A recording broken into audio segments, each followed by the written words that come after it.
नमस्कार, मैं अभिनव मिश्रा। आज हम अत्यंत दुखद एवं गंभीर विषय पर बात करेंगे। 12 जून 2025 को एयर इंडिया की फ्लाइट AI-171 जो अहमदाबाद से लंदन के लिए टेक ऑफ करती है, वो टेक ऑफ के कुछ मिनटों बाद ही जमीन पे जाके वो टकरा जाती है एक हॉस्टल एरिया में। इस हादसे के बाद पूरे देश को हिला कर रख दिया और पूरी दुनिया में एक शोक की लहर दौड़ पड़ी।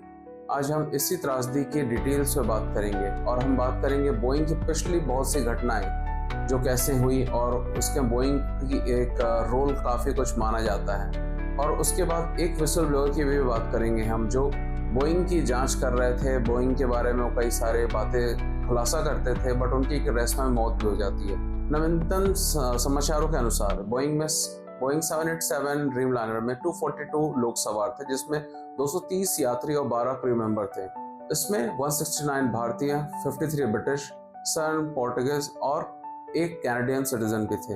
दुखद रूप से सिर्फ केवल एक सर्वाइवर बचे हैं, जो 40 साल के इंडियन ओरिजिन की ब्रिटिश नागरिक हैं, विश्वास कुमार।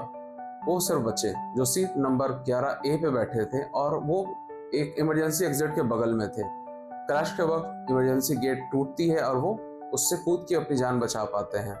विमान एक मेडिकल कॉलेज के हॉस्टल से जाकर टकराता है, जिसमें कम से कम 5 छात्रों की मृत्यु की खबर आई है और जमीन पर करीब कुल 290 से अधिक लोगों की मौत हो जाती है। सन 1996 के बाद भारत में सबसे बड़ा हादसा माना जा रहा है विमान का।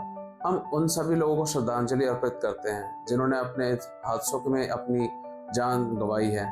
हमारी संवेदनाएं उन सभी परिवारों के साथ है जिनके अपने इसमें जा चुके हैं, उनको छोड़कर। गुजरात के मुख्यमंत्री भूपेंद्र पटेल जी तुरंत राहत कार्य में जुट जाते हैं। साथ में NDRF की टीम, अग्निशमन सेवाएं और पुलिस कर्मी शामिल हो जाते हैं। प्रधानमंत्री नरेंद्र मोदी ने भी क्रैश साइट का दौरा किया और एयर इंडिया के हेल्पलाइन नंबर भी जारी की गई है। हालांकि ब्लैक बॉक्स अभी तक नहीं मिल पाया जब तक हम इसको शूट करने जा रहे थे, लेकिन इसके बाद मिलने के बाद बहुत कुछ हमें जानने को जरूर मिलेगा। अब सबसे बड़ा सवाल उठता है, यह हादसा हुआ आखिर कैसे? पायलट कैप्टन सुमित सब्रवाल ने के पास करीब 8,200 घंटे का उड़ान अनुभव है, यानी आप समझ सकते हैं काफी अनुभवी पायलट थे वो। उन्हें टेक ऑफ के बाद ही तुरंत मेडे कॉल कर दिया। उसके बाद उन्होंने ये भी बोला था कि कोई थ्रस्ट नहीं है, कोई पावर नहीं आ रहा है और ऊपर उठ नहीं रहा है। उनकी जो फ्लाइट थी ऊपर नहीं उठ रही थी। ये कुछ उनके लास्ट कुछ शब्द है जो ATC से कम्युनिकेशन के वक्त उन्होंने मेडे के वक्त कॉल किया। विमान के दोनों इंजन जो थे 425 फीट की ऊंचाई पर जाते ही पावर खो दी थी वो। प्रारंभिक रिपोर्ट में बताया जा रहा है कि लैंडिंग गियर जो थी वो टेक ऑफ के वक्त वो भी नीचे ही था। इसका मतलब कुछ ना कुछ टेक्निकल फॉल्ट तो जरूर था। आपने वीडियो देखे भी होंगे सोशल मीडिया में कि वो ऐसा लग रहा है जैसे कि वो लैंड कर रहा है प्लेन, ना कि टेक ऑफ कर रहा है। भारत का AIIB और साथ ही अमेरिका और UK के विशेषज्ञ भी इस जांच में जुट गए हैं। वैसे पहली बार ही हुआ है कि जहां बोइंग ड्रीम लाइनर 787 विमान के साथ ऐसे कोई हादसा हुई है, लेकिन बोइंग जो पेरेंट कंपनी है उसका इतिहास काफी पुराना है और उसके विवादों से भरा रहा है। 2018 में लॉयन एयरलाइन की फ्लाइट 610 और 2019 में इथोपियन एयरलाइन फ्लाइट 302 दोनों बोइंग 737 मैक्स विमान थी। क्रमशः उसमें 189 और 157 लोगों की मृत्यु हो गई थी दुर्घटना होने के बाद।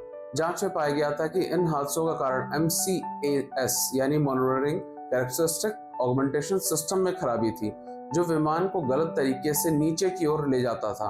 वो उसकी वजह से वो क्रैश करे थे। इसके बाद बोइंग 737 मैक्स को विश्व स्तर पर ग्राउंड कर दिया गया था। इसका ऑपरेशन पूरी तरह से बंद कर दिया गया था।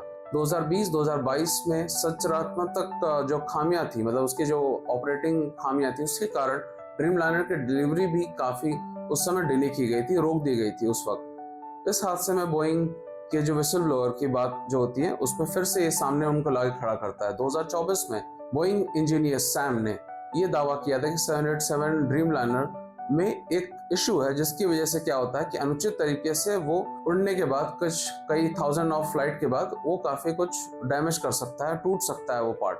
तो उसके बाद से उन्होंने काफी कुछ उसका एक विसल ब्लोअर वाला काम किया था उन्होंने। बोइंग ने इनको कंप्लीटली गलत बोला था, इस सारे न्यूज को गलत बताया था, लेकिन FAA ने इसकी जांच शुरू कर दी थी। इसके बाद एक चौंकाने वाली बात और आई थी। मार्च 2024 में एक अन्य बोइंग विस्लब्लोअर जॉन बॉर्नेट ने 737 मैक्स की सुरक्षा समस्याओं को उजागर किया था, लेकिन एक संदिग्ध जो उनकी मृत्यु होने के बाद बोइंग की पारदर्शिता और उसके जवाबदेही पे काफी गंभीर सवाल उठाए गए थे, और ये काफी कुछ उस समय एक कंट्रोवर्शियल टॉपिक में से एक था। ये हादसा हमें सुरक्षा और जवाबदेही की एक महज को याद दिलाता है, और ये समझाता है कि हमें एक सुनिश्चित करना होगा कि ये जांच पारदर्शिता और दोषियों को एक जवाबदेही बनाए और उनको ठहराया जाए, ताकि उन परिवारों को हम साथ खड़े हैं और उनको एक न्याय मिल सके, और हम उनके दुख के साथ हमेशा खड़े रहेंगे। आइए हम संकल्प लेके हम इस बेहतर सुरक्षा मानकों और के लिए हम आवाज उठाएंगे, और आपके विचार, आप जो भी संवेदनाएं हैं, आप हमें कमेंट में जरूर बताएं।